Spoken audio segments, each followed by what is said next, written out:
All right, back again for part 2 of our February 12th, 2025 deep dive into current affairs. And as always, we're focusing on those issues that are most likely to pop up on those UPSC exams. You know how it is, right? Repetition, repetition, repetition. That's the key to really nailing those exams. So if you're finding this helpful, don't forget to like and subscribe. We really appreciate it. Now let's dive right in. India's defense sector is booming. They're seeing some serious growth in exports, like a crazy amount, actually, 30 times more than a decade ago. Can you believe that?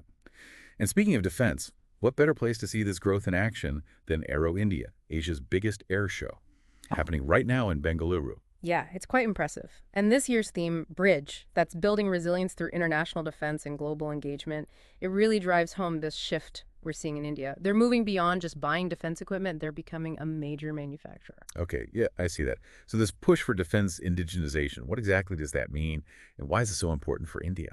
Well, it boils down to self-reliance, really. By producing their own weapons and defense equipment, India reduces its dependence on other countries, especially in these uncertain geopolitical times, right? Like, remember the ADI scheme we talked about a while back? It's all about promoting homegrown development of those critical technologies. It's like reducing those pressure points where other countries could, hold sway over India's defense capabilities, like the BrahMos missile. It's a joint venture with Russia, and they're now exporting it to the Philippines.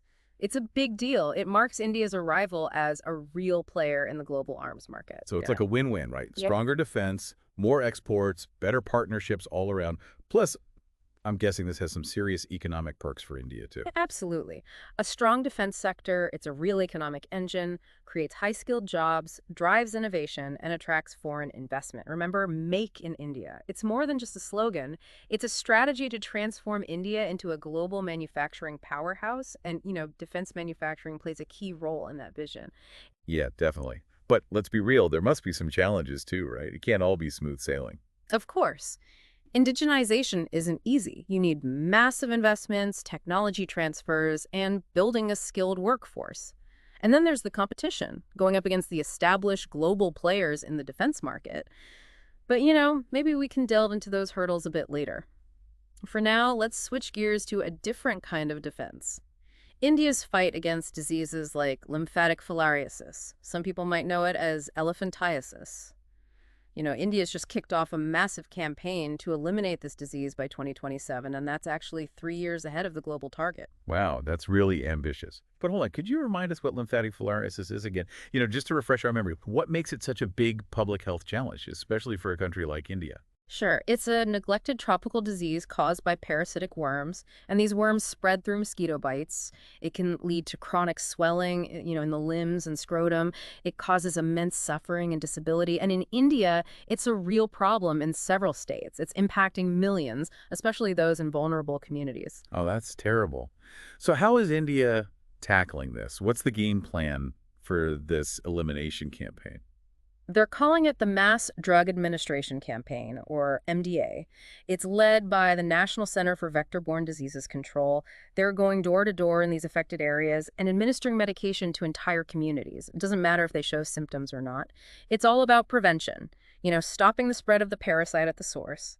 And the medications they use, well, they vary depending on the region. Sometimes it's a two-drug combo of dialcargramacine citrate and albendazole. Other times they add ivermectin to make it a three-drug regimen. It sounds like a huge undertaking. Is it just about medication, or is there more to the strategy? Oh no, it's a multi-pronged approach, for sure. Along with the MDA, they're also focusing on things like managing disability, preventing it from happening in the first place, controlling mosquito populations, spreading awareness about the disease, and exploring new ways to diagnose and treat it. That makes sense. From fighting disease to, well, navigating maritime disputes, there's always something happening, right? Like that recent incident with the Indian fishermen arrested by the Sri Lankan Navy.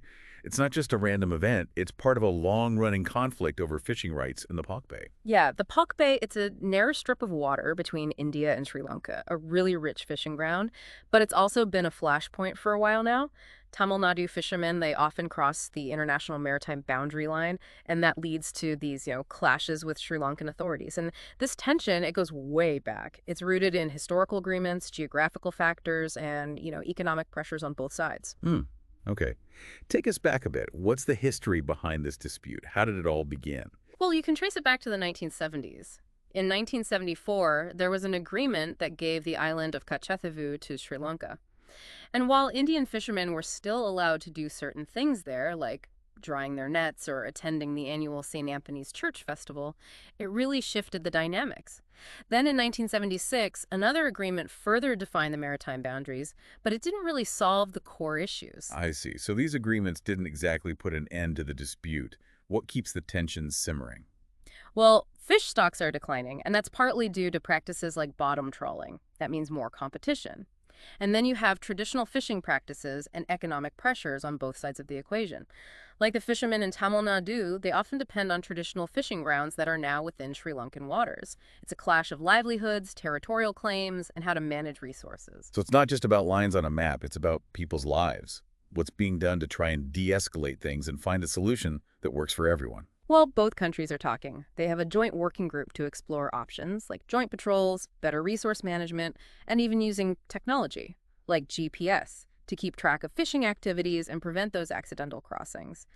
There's also a growing focus on being, well, more humanitarian, recognizing the human cost of this conflict. It's not an easy fix. It needs sensitivity, diplomacy, and a real commitment from both sides. Absolutely.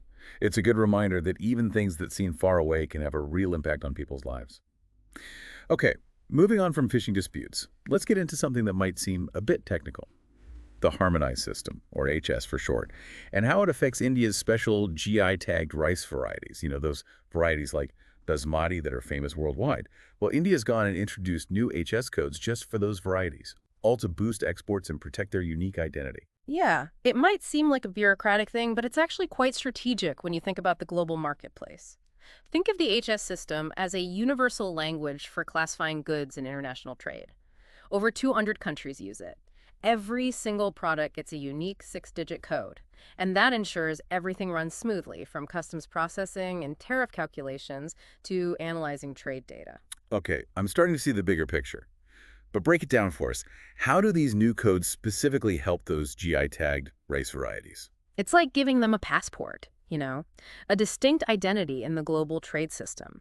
Let's say you're a buyer in Europe looking for authentic Indian basmati rice. These codes guarantee that you're getting the real deal, not some knockoff. It simplifies trade, makes everything clearer, and protects India's valuable agricultural heritage. So a stamp of authenticity and a marketing boost all in one. Pretty smart. But who manages this whole HS system? It sounds like a huge job to keep track of all those codes and make sure everyone's on the same page. It's a global effort, definitely.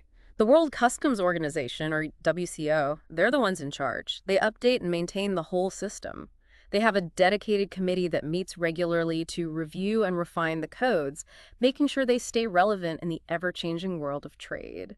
It's a great example of international cooperation in action. Yeah, it's amazing how much goes into keeping global trade running smoothly. Now, speaking of global collaborations, let's shift our focus to India's efforts to strengthen ties with the European Free Trade Association, EFTA for short. They've just launched a dedicated EFTA desk showing their commitment to deepen trade and investment with this group of countries. We're talking Iceland, Liechtenstein, Norway, and Switzerland. Yeah, it's a significant step. It shows India's commitment to diversifying their economic partnerships. Remember the India-EFTA Trade and Economic Partnership Agreement, or TIPA? It lays the groundwork for a big increase in trade and investment between them. TIPA, right? Remind us about the key points of that agreement. What does it mean for India's economic future? Well, TIPA is a comprehensive agreement. It covers trade in goods, services, and investments. One of the most exciting things about it is the binding commitment to investment and job creation. We're talking a target of $100 billion in investment and 1 million new jobs over the next 15 years. Think about what that could mean for growth and development, especially for a fast-growing economy like India's. Wow, that's a huge commitment. Yeah. What else is in it for India? Any other tangible benefits? Well, EFTA agreed to get rid of tariffs on a massive 99.6% of India's exports to the bloc. That's a huge market opening up for Indian businesses, making their products much more competitive. TIPA also gives India better access to non-agricultural products and offers concessions on processed agricultural goods. Plus, it makes it easier for skilled professionals to work in EFTA countries and enhances service trades, including things like digital delivery. Sounds like a win-win. But are there any potential downsides to this agreement, any challenges we should be aware of? Well, of course, every agreement comes with its own complexities. For instance, the intellectual property rights rules under TAPA, they're quite strict, and that could potentially impact India's generic pharmaceutical industry. Then there's the issue of trade imbalances. India imports a lot of gold from Switzerland, which is part of EFTA, so managing that imbalance is going to be key. Good point. Even with international agreements, you need careful planning and consideration. Now let's turn our attention back to India, specifically their higher education sector. State public universities, SPUs as they're called, they play a crucial role in India's education system. I mean, they account for over 80% of student enrollment. And there's a new report by NITI Aayog that's causing quite a stir. It's shining a light on the challenges and opportunities facing these institutions. It's actually the first policy document to solely focus on SPUs, which is pretty significant. It recognizes how important they are in shaping India's future workforce. The report identifies 5 key areas where SPUs need to improve: quality, funding, employability, governance, and internationalization. Okay, let's break that down. Starting with quality. What are the biggest hurdles that SPUs are facing? What's preventing them from reaching their full potential? The report is pretty blunt. Many SPUs are dealing with outdated infrastructure, not enough funding for research, curricula that haven't kept up with what industries need, and a real shortage of qualified faculty. All of these things directly impact the quality of education and research coming out of these institutions. It's a reminder that investing in education isn't just about building classrooms. It's about creating an environment where teaching, research, and innovation can thrive. Now, what about funding? Resources are often limited, especially in the public sector. So what's the situation with SPUs and how is it affecting them? Well, many SBUs are really underfunded. They're struggling to just cover their basic operating expenses, let alone invest in research infrastructure or attract top-tier faculty. The report highlights a worrying trend. Education spending by states as a percentage of GSDP has actually gone down between 2005-06 and 2019-20. That doesn't sound good. It seems like a catch-22. They need resources to improve quality, but without quality, it's hard to attract resources. How do they break out of that cycle? The report suggests a few things. They're calling for an increase in overall education investment to 6% of GDP. That's a significant jump from where things are now.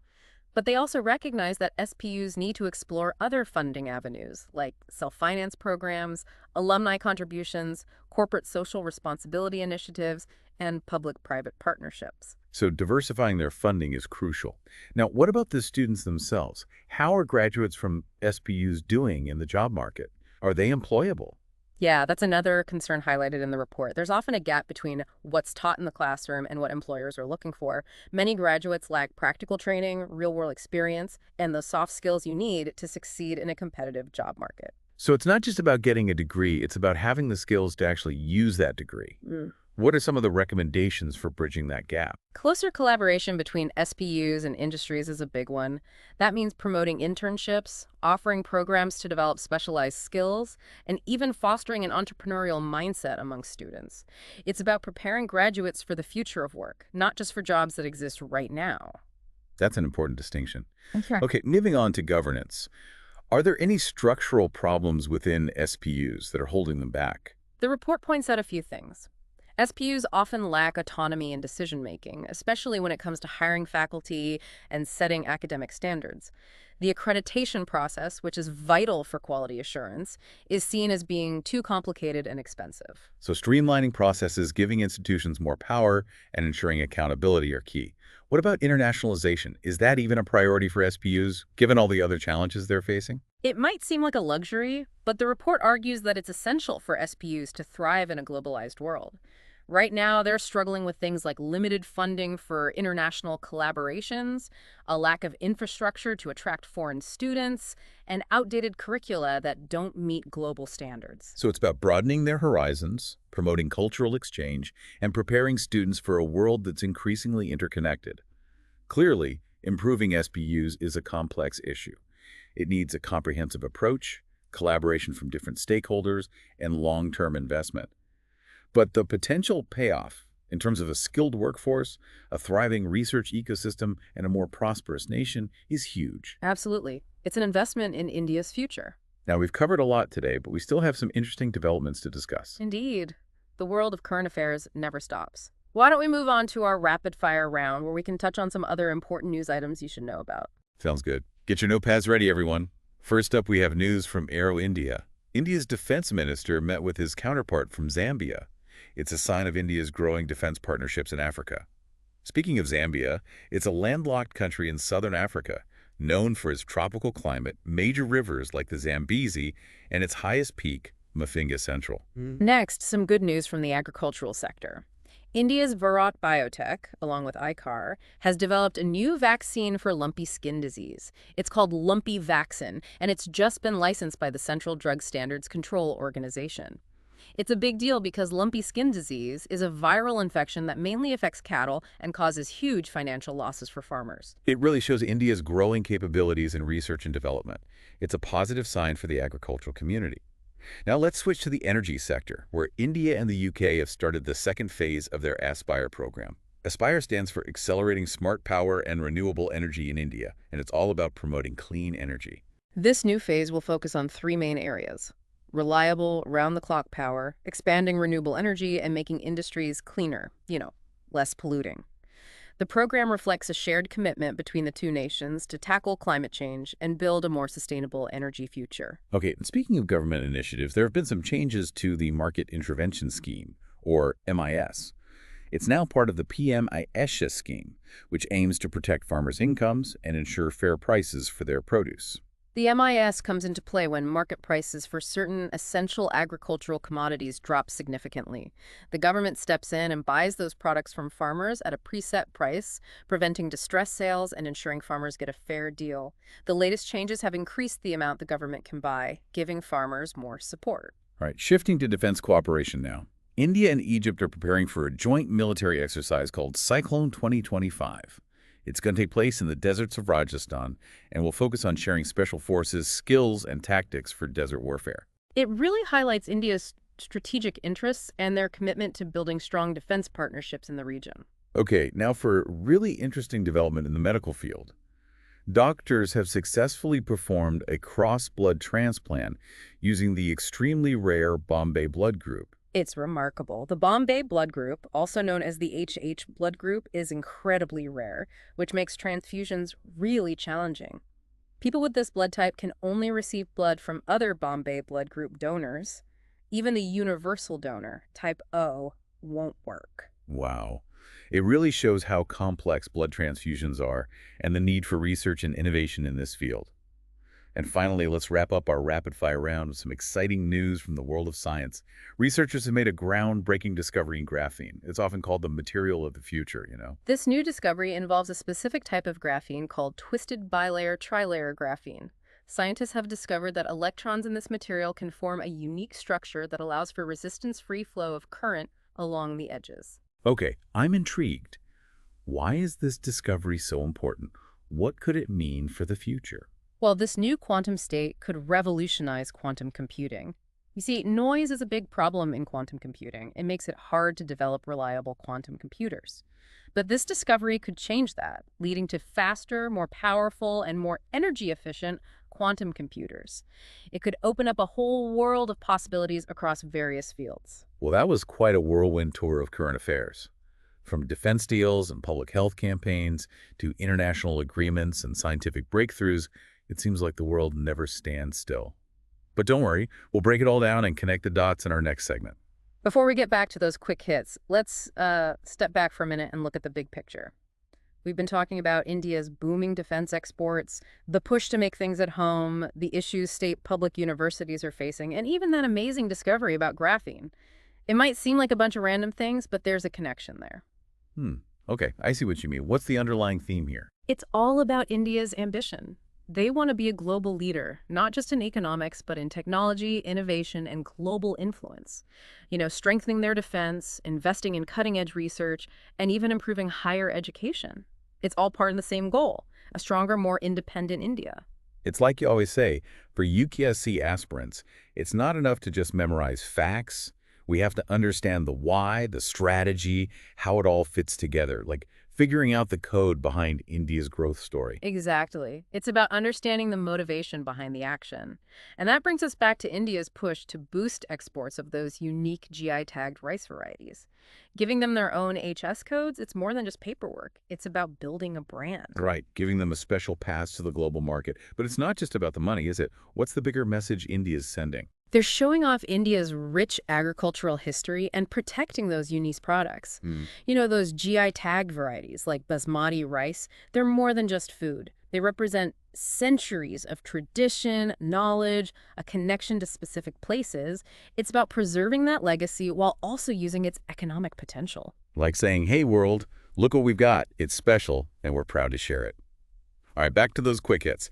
We were talking about the second phase of that India-UK Aspire program, the one focused on clean energy. It's interesting how that ties into our conversation about state public universities. Definitely. You know, if India wants to be a leader in clean energy, they need skilled people, engineers, scientists, policymakers to design, implement, and manage those complex projects. And that's where good quality higher education comes in. It's all connected. It's like a relay race, each sector passing the baton, all working toward a common goal. Okay, let's talk about the Market Intervention Scheme, or MIS. They revised it, right? It's now part of the PM ASHA scheme. It's supposed to help farmers when prices crash. So how does it work exactly? It's a kind of safety net. When prices for certain important agricultural products drop too low, the government steps in. They buy those products from farmers at a fixed price. That prevents those desperate, fire sale situations and ensures farmers get a fair price for their hard work. It protects their livelihood and keeps the agriculture sector stable. And with the changes, the government can buy even more produce, giving farmers a bigger safety net. Okay, shifting to defense, we have India and Egypt doing a joint military exercise. Cyclone 2025, right? What are the key takeaways for UPSC aspirants, those who are trying to analyze these developments? This exercise out in the deserts of Rajasthan really highlights a few things. First, India is building stronger strategic partnerships in the Middle East and North Africa, which is, a very important region geopolitically. Second, the focus on desert warfare. It shows how security threats are changing and how important it is to be ready for different types of environments and conflicts. So it's not just about having a strong military, it's about having the right partners, adapting to new challenges, and constantly improving those skills and strategies. Now, let's go back to that amazing medical achievement, the successful cross-blood transplant with the incredibly rare Bombay blood group. It's a story of science and resilience. It's incredibly hard to find donors for the Bombay blood group because it's so rare. This case shows just how important research and innovation are in medicine, especially when it comes to treating those rare conditions. Absolutely. It's a sign of hope for people facing seemingly impossible healthcare challenges. And finally, that groundbreaking discovery in graphene, that material they say will change the world. Right, so scientists have found that electrons in this special type of graphene called twisted bilayer trilayer graphene, they behave in a way that lets current flow without any resistance. And that could revolutionize quantum computing, which is already on its way to transforming everything from medicine to material science. So it's not just some interesting science fact. It's a discovery that could unlock a whole new level of technology. It brings us back to that idea of innovation and India's drive to be a world leader. Exactly. All of these events, even though they seem different, they're all connected. It's like a snapshot of a nation that's moving forward, pushing for excellence in every area. Exciting times, don't you think? Absolutely. But we're not done yet. We have one more segment to go. We'll dig deeper into some of these topics, giving you the insights you need for those UPSC exams.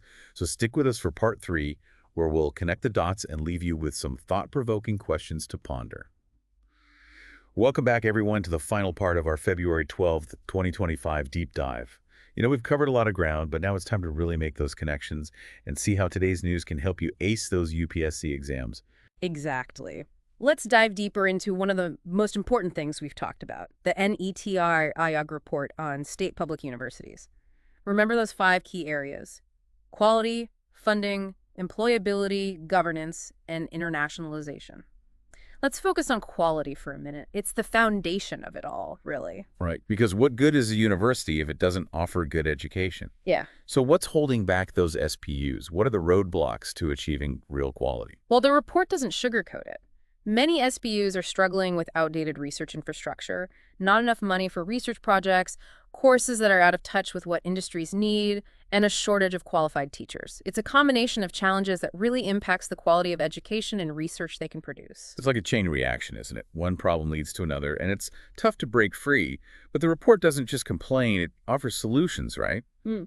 What are some of the key recommendations for improving the quality of education at those SPUs? They're suggesting some big changes.